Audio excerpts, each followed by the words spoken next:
I'm Fia Sanchez, and this is the second sort of short film I've made in the interview series that I started in 2023. And this project is focusing on the experience of Black trans people in this 2025 era. My goal is to document this period of time for future knowledge, because at this time, the history of the LGBT community is being erased, and I find it very important to tell people's stories, for people to be able to express their story and what they've been through, because our experiences matter. So for this project, I interviewed two people that I have a lot of respect for, and these are two young trans people, go to Brooklyn College, and are also members of the community that attends the Brooklyn College LGBT Resource Center. For me, that space has been really healing, to spend a lot of time with other queer and trans and gender nonconforming and gay and lesbian people coming out of a more conservative and primarily white high school. I didn't feel like I could fully express who I was, but coming to Brooklyn College and meeting all of these other queer people, it gave me the opportunity to really develop who I am and come to terms with my own gender identity as a genderqueer person, and my own expression of that, feeling free to be who I am. And so I felt it necessary to uplift the voices of people at this time in 2025, after the second election of Donald Trump as president of the United States. Trans people have been attacked. Trans people are being publicly shamed, publicly physically attacked. Trans women, and especially Black trans women, have some of the lowest life expectancy because of the amount of murder that happens of Black trans women. Trans women in general, and Black trans women especially.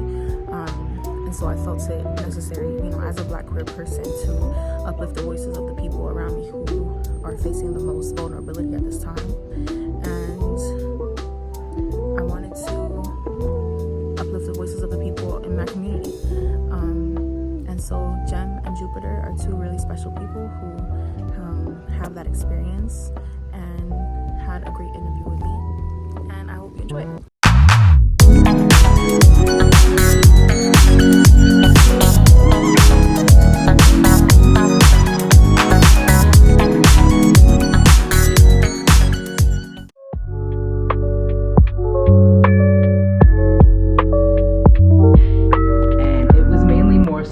Around like 4th, 5th grade is when I noticed really that people would treat me differently because I was so different. Like I remember, I didn't really realize it then, but I'm like looking back on it, I'm realizing that like I was getting bullied because I was trans, and like people just thought I was like, I was so different to people that like it was like dangerous to them. And I also saw like in my family, like most people were very accepting of me, but I noticed how like my mom, when I started going out more, like she started putting more pressure on me to be conforming and like be a certain way. And I figured that that's partially because of her like worries about how people treat gender non-conforming people, but I also do think that's because of the like subtle transphobic biases people have even when they're raising their own kids. And I remember the first time ever like feeling like it was just like I was like out of place. Like whenever like they would have us do the activities, whenever we would have to go to like the girl side or the boy side, if there were like too many like girls and the boy and like they needed to have boys on the other side, I would rush to go over there. And some of my friends found it so weird that they like people would want to, that they'd be like, I don't want to go on the boy side, I don't want to go on the boy side. And that was like that was one of the key moments I realized I was like, oh, I'm not like everybody else. When I was around like 8 years old, fortunately, actually, I was one of the, well, fortunately and unfortunately, I was one of those like children who didn't really have like monitored internet usage, and like nobody really watched what I did on the internet or like what I was watching. So I was exposed to like a lot of things. And I remember I had like, you know, I was on YouTube, and I had like basically seen the story of like Jazz Jennings, like a 5-year-old trans girl whose parents were like, you know, instead of forcing her to like be something that they wanted or they envisioned their son to be, they'd rather get to know their daughter. And I remember I was so obsessed with that story, and it literally like it led me down like a spiral of like other trans women like telling their stories and things like that. And then I had developed this idea, like all the way from like 8 to like 11, I developed this idea that that was myself. And my initial plan was actually to just like live life as whoever had wanted me to. And when I was old enough, I would just like move away and I would change myself and I would just like be happy then. Because I knew that like that wasn't, I just knew that that wasn't something that was gonna be allowed for me. And it wasn't like, I just knew it was a no.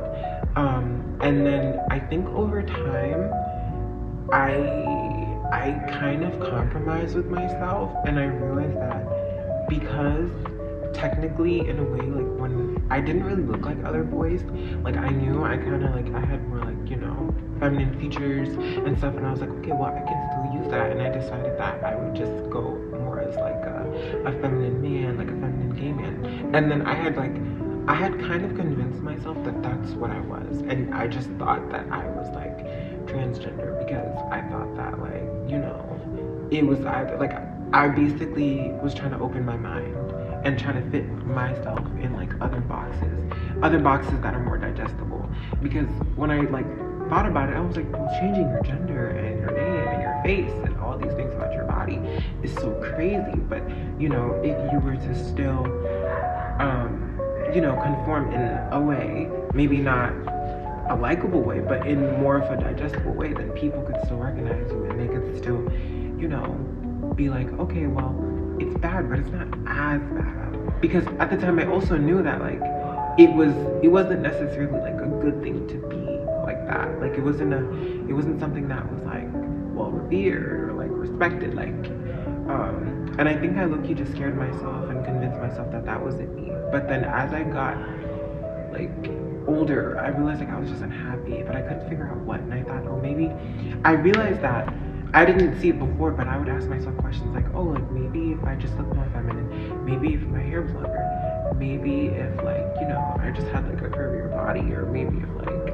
you know, my face was more fat in areas, or maybe like it just got to so many questions to the point where it's like, okay, what was the end goal? Because maybe all this and then I'd still want to be considered as a man, like is that?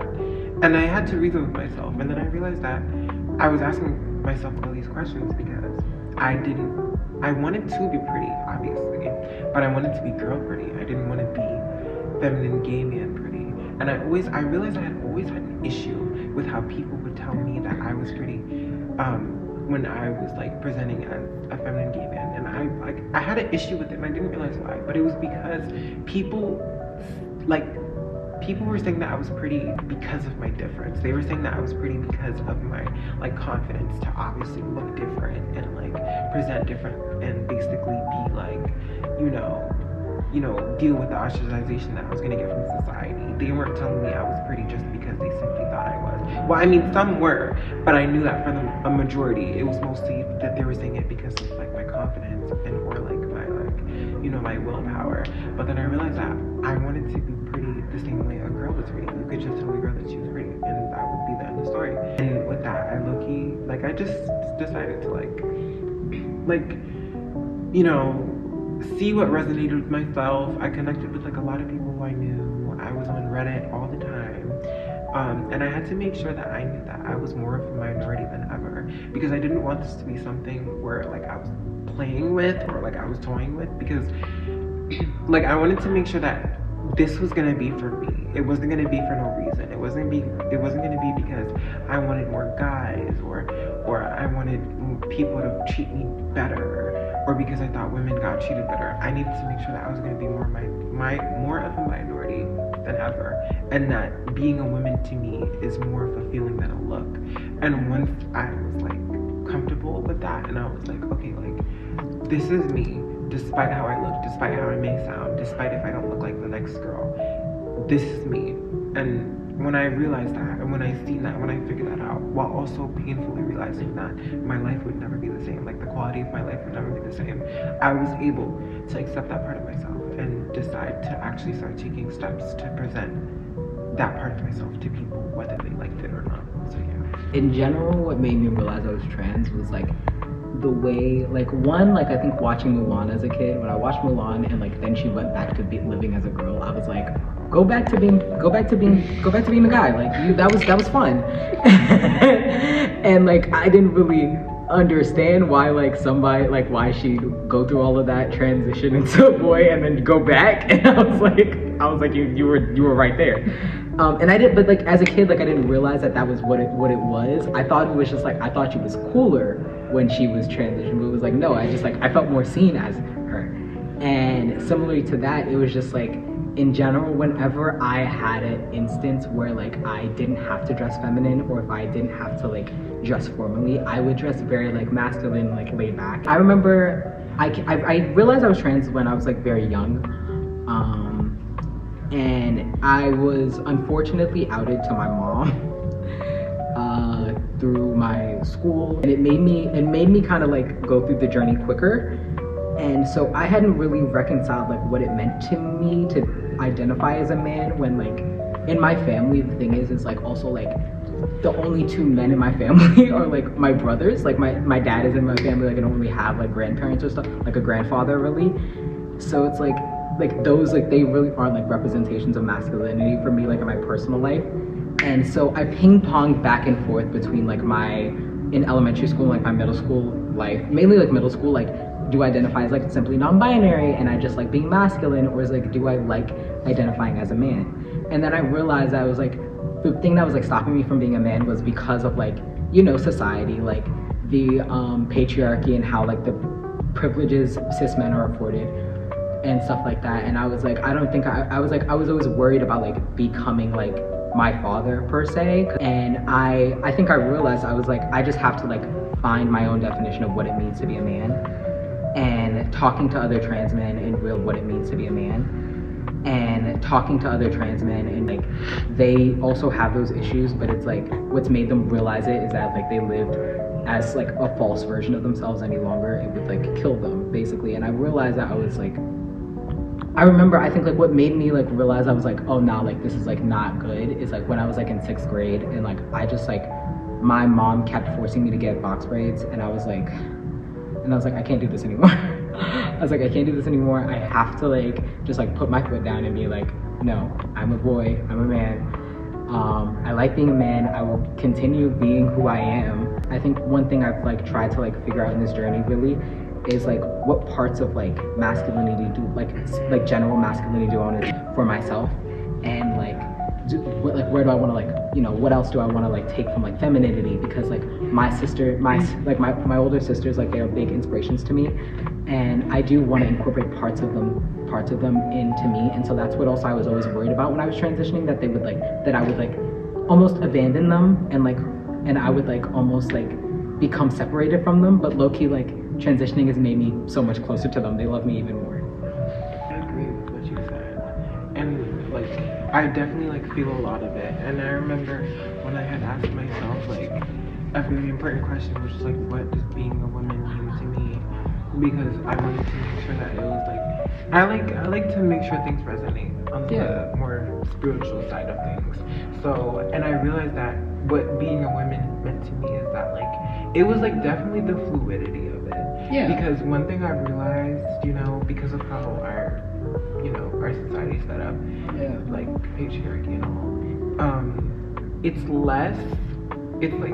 more expected kind of for women to, and I don't want to say expected in like like in a good way, because sometimes it's not always received well, but it's more respected in like it's more expected in like oh, we would expect a woman to do that, like we would expect a woman to to like, you know, challenge their gender norms and like, you know, because that's like, and I realized that being a woman didn't mean that it was like, it's one or the other. It didn't mean like I was going from A to B. It could mean that like while I'm at B, I could be, you know, B squared or B to the fourth power. Like it was like, there was just so many, there was like, I feel like realizing that there was no one way to be a woman was like my best, like it was the thing that inspired me the most, because I was like, I could be any type of woman I wanted to be with. Like that's when I knew, like when I came up with that answer, I think that's what like solidified it for me. It was like, okay, like, this is you, and I'm really happy with that realization. Yeah, like I feel like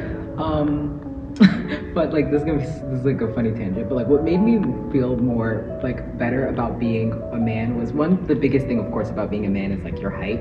I feel like for a lot of cis men it's like how tall you are and like how buff you are and stuff like that. And then I searched up Danny DeVito's height. We're the same height. The same height. And I was like, oh, if he can be a popular male actor, I can do whatever I want. I can do whatever I want. And there was like, it's like stuff like that where I realized that like some of even the people that like we like, even like the types of men that like we may idolize in like different ways, like they like, even like cis men that we idolize, they all come in different shapes and sizes. And it also really helped me to like look at like black masculinity really, which I feel like is much more fluid than white masculinity. Like I noticed like when I realized that like there are so many black hairstyles that like, even though like I don't grow my hair out long, there are so many black masculine hairstyles that involve long hair, whether it's like locks or even just like, you know, cornrows or stuff like that. Like there are so many ways to be masculine as a black man that like it made me feel like way more open. And like the days I don't want to be masculine, I don't feel like less of a man. I just feel like me. I think when I also like realized that like I had to unwrap my mind and open my mind to the idea that people, just because of like a sex, or like, you know, not everyone's gonna have that characteristic. Like just because somebody was born a woman does not mean that she's not gonna have broad shoulders, like how I have broad shoulders. Just because somebody is born a woman does not automatically guarantee that she's gonna have wider hips. It doesn't mean that this feature, that feature won't be there. And I feel like realizing that like we all, in general, no matter our sex or whatever, come in different shapes and sizes. Like I think that helped me too, because it was like, why is everybody's like first thought, oh, are you like, rather than like, maybe that's just a girl with narrow hips, and maybe that's a girl with broad shoulders, and maybe that's just a girl with a, you know, a more a more defined jawline. Like, and just realizing that people come in different shapes and sizes definitely helped me too. Certainly, like one of the things I've had to like pay attention to as a black man, especially when I started medically transitioning, is like how different it is to be perceived. Like not how different it is, but there is a difference in how you're perceived as a black man versus how you're perceived as like a black woman. Like I swear some of the things people do to me on the bus or the train is so crazy. See? Like either people will completely avoid me, or people will act like they like like I don't exist. And I never really felt that when I was like seen as like a black woman. It just felt like also like I think people like, of course, because like the angry black woman trope, I think that a lot less people were like willing to like get on me, because like compared to like black men, it's way harder to like really, I think, would like criminalize them and like assume like physical violence. That's not to say black women don't get accused of being aggressive. I'm just saying that like when it comes to like physical violence, like people think black men are like way more predisposed to it. Yeah. And like thank you. And so I was like, I just have to pay more attention to like how like I move about in the world and like how I discuss things. Like I even before transitioning, I've always been cognizant of how people perceive me. I've always tried to be cognizant of that, but like even more so now, I know that like if I say something wrong, or if I have the wrong tone one day, someone might just be like, oh, so like you're aggressive, like you're trying to like start something, you know? And it's just tiring. And I think what's also tiring though is like going into like trans spaces and like hearing white trans men talk about how like life is so much easier for them when they transition and stuff like that, and like how much better people respect them and stuff like that. And it's like, I can't relate to that. Like, the same people that like didn't respect me as a black woman were not going to respect me as a black man, you know? Because it wasn't me being a woman that was the issue.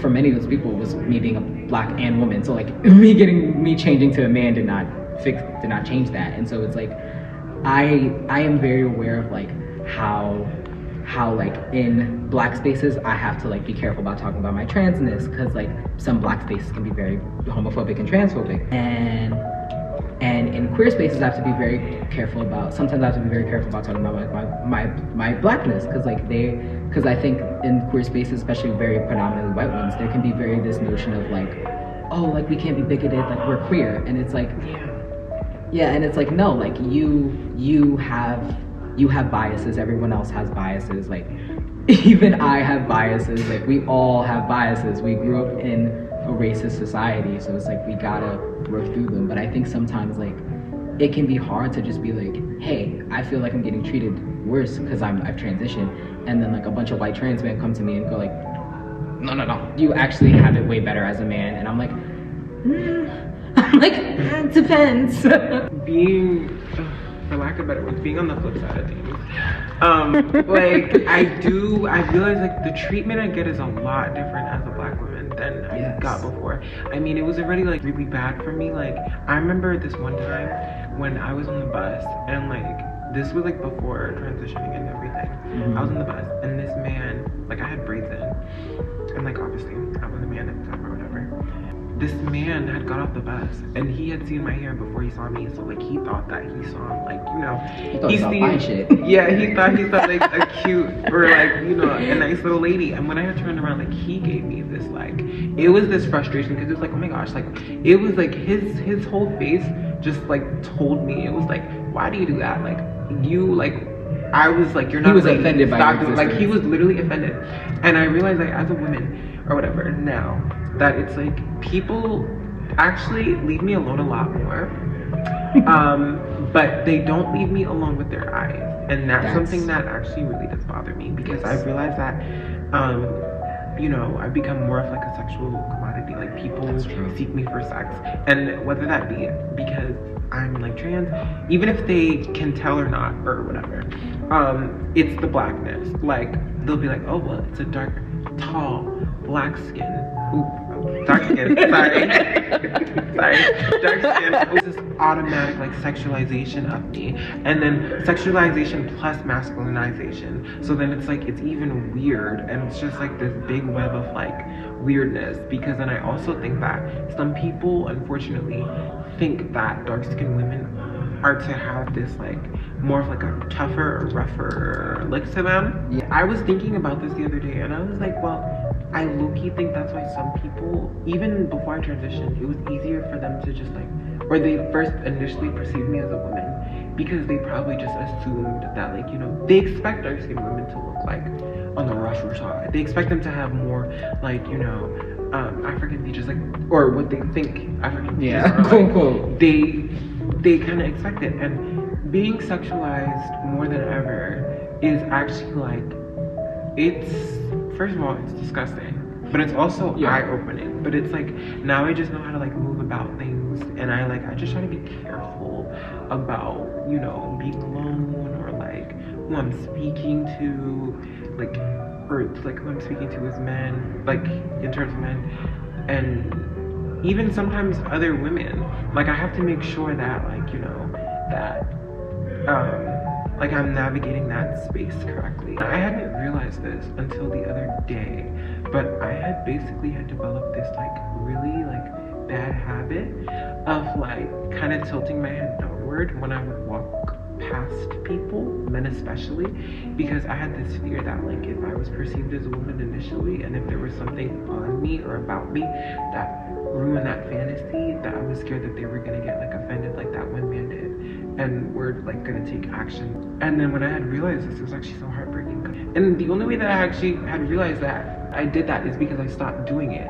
And I was like, why do I, like, my whole head felt different. I was like, why? Something changed. And when I realized that I didn't do that no more, I was like, that is actually so crazy. And I feel like a big part of like, you know, transitioning is like adopting habits that you wouldn't necessarily have done before, simply out of survival. And I think being like a Black trans woman, it's become more about survival than ever. And that's something that's so tiring within itself. But like, to this day, I'm still trying to unlearn a lot of things. Sometimes even when people say certain things about like my appearance or certain features that I have, it's like I feel weird. Like somebody I was talking to, I told them once, like, I was just trying to tell her, like, you know, there's this girl that I follow, and she would be like my transition goals, as in like, you know, her demeanor and how she carried herself as a woman rather than how she looked, because we don't look similar. And that's something I know.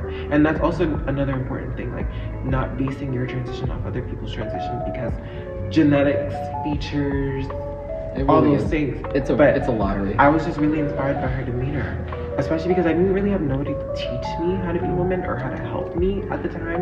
And I was doing a lot of things alone before I like told my friends, like, you know, or whatever. So, and one of her first responses was, I mean, you know, you could reach that goal, but she looks a little more femme than you. And like, my reaction was, well, I wasn't even talking about features. I was referring to more so her demeanor and how she just behaved as a woman. Like, I just really like that. Yeah. But it really does affect me, because sometimes I feel like I get too self-conscious, and then I start nitpicking, and I'm like, oh, well, maybe you should do this. And then also because trans women are more prone to get surgeries to correct things that people think that women shouldn't have. Yeah. You know, I sometimes feel like, oh, like maybe I should get that surgery, maybe I should consider that, maybe I should, you know, shave this down or do this so I can look more femme and just like, you know, be more passable, and like, and it's definitely made me dizzy. But I try to, like, you know, I try to just keep myself central. Like, this is about me, it's not about anybody else. Nobody's in my body doing this for me, nobody's doing this process for me, nobody is, like, it's me. So I just try to like listen to myself, and like, and that's also something I also wanted to like make sure of before I told people that I identified as trans, that I wanted to make sure that I listened to myself before I got a whole bunch of other outer input, because then that would like, I feel like if I just listened to people from the jump instead of like keeping it to myself for a while and then like finding myself, then it would have really changed like how I am and how I act and how I like believe, how I just present myself. It's affected me in like multiple ways. It's very weird because like my high school, for example, like many of them knew I was trans, and so like they would often like misgender me and like stuff like that. And so of course that would play with my self-esteem a lot, but it was also very weird sometimes talking to my friends about it, like sometimes talking to my friends about it, because none of them were trans themselves either. And so like when I would talk about it to them, like I would just get like either like blank stares, or I would just get this like weird resignation of like, oh yeah, I guess that sucks. Yeah. And it's just like, I do remember one time like I was complaining about like the potential, like this was like right after the presidential election, and I was complaining to one of my friends about the like potential like upcoming administration and like how it could be for me, because I had like around that time like just started transitioning, so I was like very worried about getting my healthcare taken away. And she was just like, oh well, just like don't worry about it. Yeah. And I was like, oh, that's not gonna happen, don't worry, just stop looking at it, yeah. And it's like, I think it's just like generally like the like main issue I have is just like having this feeling of like people around me like either like not really acknowledging it, or like the acknowledgement they give is like very like pithy and like very like wish-washy. It's like, and so it makes me more like reluctant to talk about my transness and talk about my experiences. And in general, I think it was like one of the things that made me stop like wanting to like transition for like medically transition for a long while. I started transitioning when I was almost like I was just about to be turning 17 when I transitioned. I transitioned like a month before I turned 17, and I realized that the reason I'd been putting it off was because of other people's perceptions. And I just didn't want to deal with people asking me questions, or like in general, like people starting to treat me different because of how I was perceived. But then I realized, like, as Jem said, like, I have to do this for me. Like, I wanted to make sure, I would like ask myself multiple times, I was like, do you want to transition? Like, do you want to do this for you? And I was like, yeah. And like after like enough convincing, I was like, okay, we gotta do it. And I was lucky enough that people's reactions were very positive. But at the same time, it's like people's reactions, people's like the way they treated me beforehand was like one of the main things that stopped me from wanting to transition. And so it was like, I had to really like get that out of my head, and I'm still working through it. I think it's gonna be a long while. And yeah, but I also think I also want to work on like being more open about like my transition and like my journey, especially to the people I'm close with, regardless of the reaction they have. And like I think I'm learning that like if they don't have if they're being negative about it, like they're not the person for me. I think actually, and I admit this shamefully, but I actually think because I've become so good with protecting myself, however that may be, to the point where I don't really face things like that. Like there's things like I became very cautious, and I became not just vigilant but hyper vigilant, to the point where like any little thing I had to make sure that I was gonna be okay. Like I was like, okay, well, we can private our account, we can, you know, if we're walking outside, you know, just like, and I feel like because of like everything that I faced before, I've developed like this kind of like hypervigilance, to the point where like if I'm walking down the street and I see people who I just don't think would even be like, who just look like people who would say something to me, or I would cross the street and it'd be blocks away. And with this, like I'm definitely scared, like for the most part. And I think, like, after the election, like how Jupiter was saying, like, people online are definitely treating, like, I feel like people online are definitely treating trans people worse. Like, since they're pushing this, like, agenda to, like, demonize it and make it seem like it's the cause of, like, why our society is failing, why people are suffering, and making it seem like, you know, trans people are selfish, which is, I think, a main issue with like people when it comes to like admitting you're trans or telling people you want to transition. They like, whether it be family or friends, they always like to say you're selfish. That's one of the first things they say. They say you're selfish. You're selfish for choosing yourself. You're selfish for doing something for yourself that would make you happy. You're selfish. And it's like they seem like this, once they attach that like selfishness to you, it's just a bunch of blame. Now because you're selfish, I can blame you for why this is happening. Now because you're selfish, I can blame you for this. And then now, because I know and I deem you as selfish, now we can attach hatred. And this hatred is justified because you're selfish, because you're not thinking about nobody else, because you're choosing yourself over 100 other people, because you just want to go by a different name or a different pronoun, rather than focusing on, you know, the wellness of our country, as if we have like anything to do with it, being that we're like so little of the population. Yeah.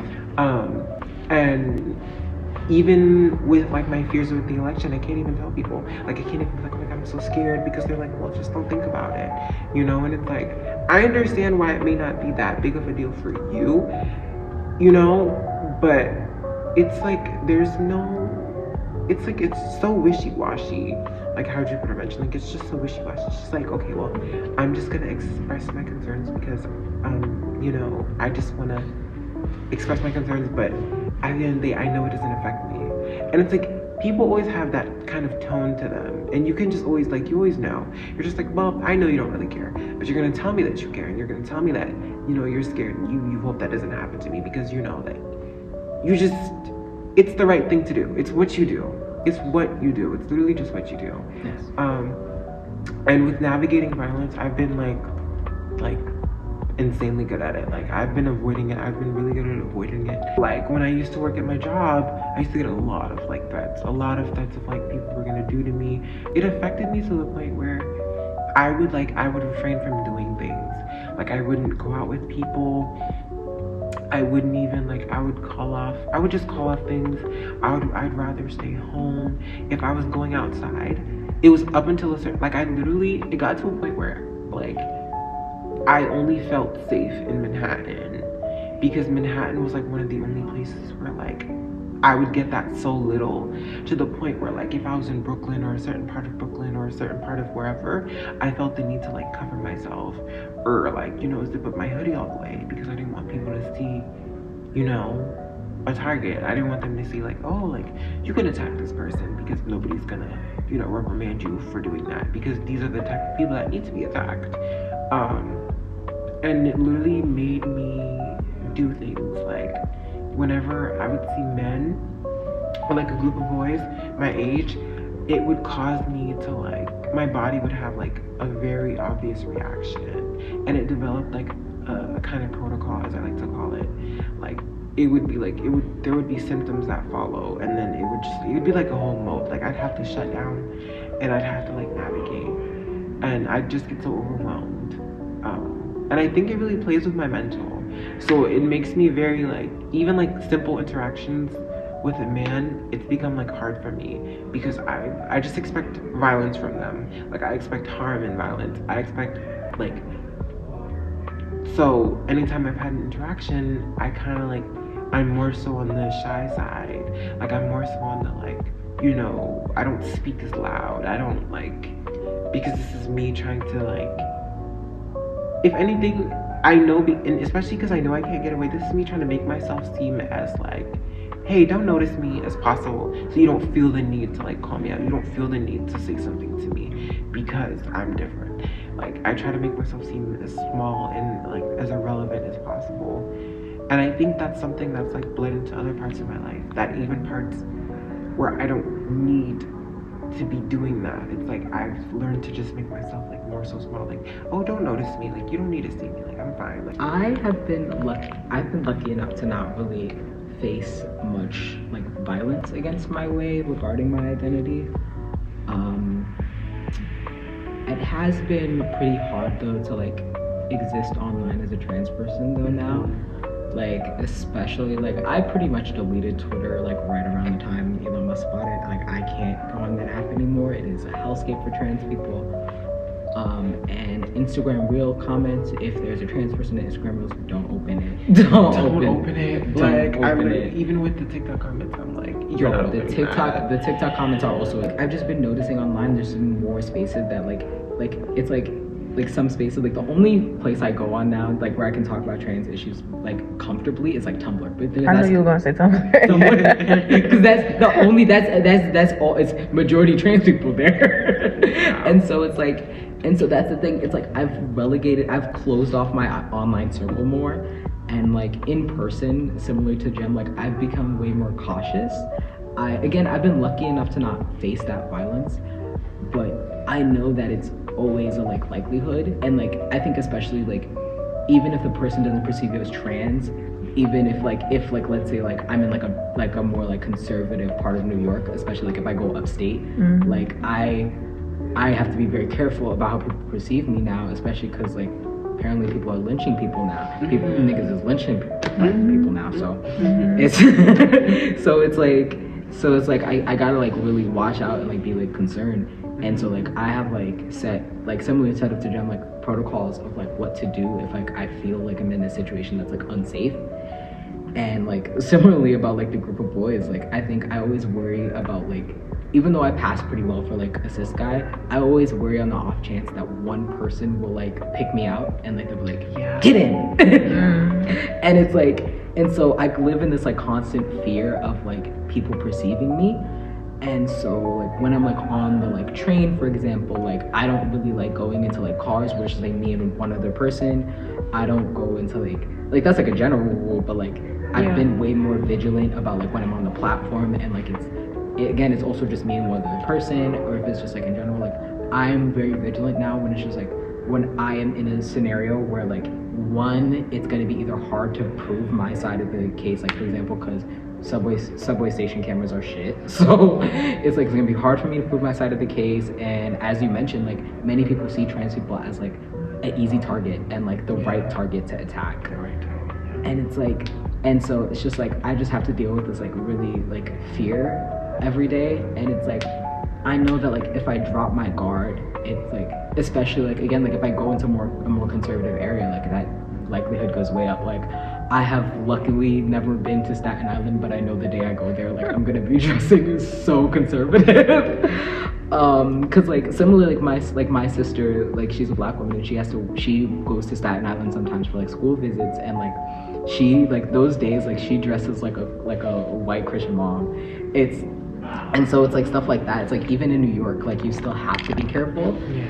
And so like that's why it's like, while I'm glad we're in a blue state and there are protections against us, it's also just like people are still awful and there are still many parts of New York that are pretty conservative. Yeah. And so it's just I just like keep my head on a swivel now. It's like every couple minutes I like turn my head like while I'm walking down the street. And so it's just like, it just feels so weird because like it's like when I was like perceived as like a girl, I did these protocols because I was worried again like about like violence, mainly more so sexual violence. But now it's just like more so I'm like worried about like, and was also worried about like my life getting taken. But like now it's just like I mainly have to worry about like a transphobe coming and attacking me, or or a racist coming and attacking me. So it's just like I have to be prepared for like almost everything. Would you say that, like with the being perceived thing, because I also resonate with that, like for me, when people, I get anxious when people look for too long, and then and I mean this in like all seriousness and too, I know what you mean. Because even sometimes, like, even though people will tell me like, like, if I am like good looking or whatever, like give me a compliment, sometimes I'm stuck. I'm like wondering, are you looking at me because you know that there's something different about me? Yeah. Are you looking at me because you just think that I look, oh, like that's a nice looking person, you know what I mean? Yeah. So it's like, because then I don't know what anybody's next move is, and it's caused me to be very vigilant. And like I try not to meet the eyes, or I try not to like look at people for too long and stuff.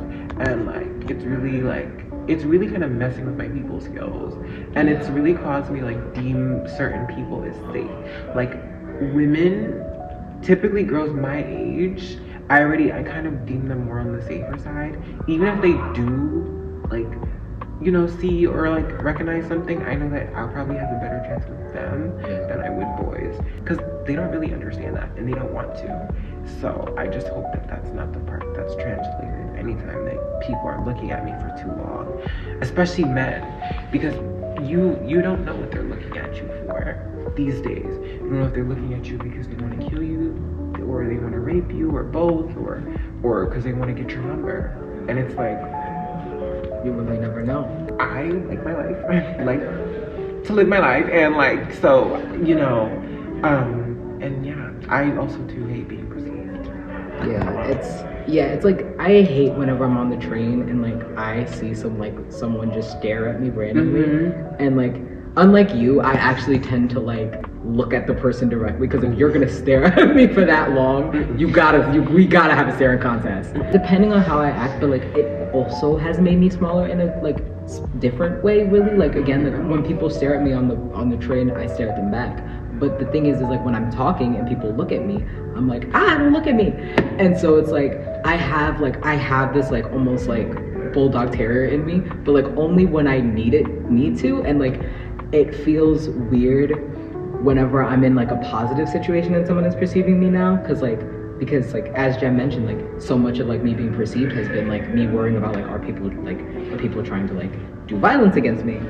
And so I've become way more vigilant about like not just like how people look at me, but like the things people say to me, or like and like the way people describe me. I've become way more worried about that. And so like I think it's just made me like hard. It's just like made it harder for me to like want to be like seen by like other people, and having like my work I've done get recognized, really. Like if I have like a project or something I'm really happy with, like, or a drawing I'm really happy with, like when I was a kid, I would like run around the house and like show everybody.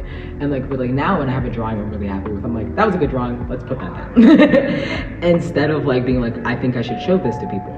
And I think it's just because like it's just hard when you like deal with so much of like being seen as like a negative thing.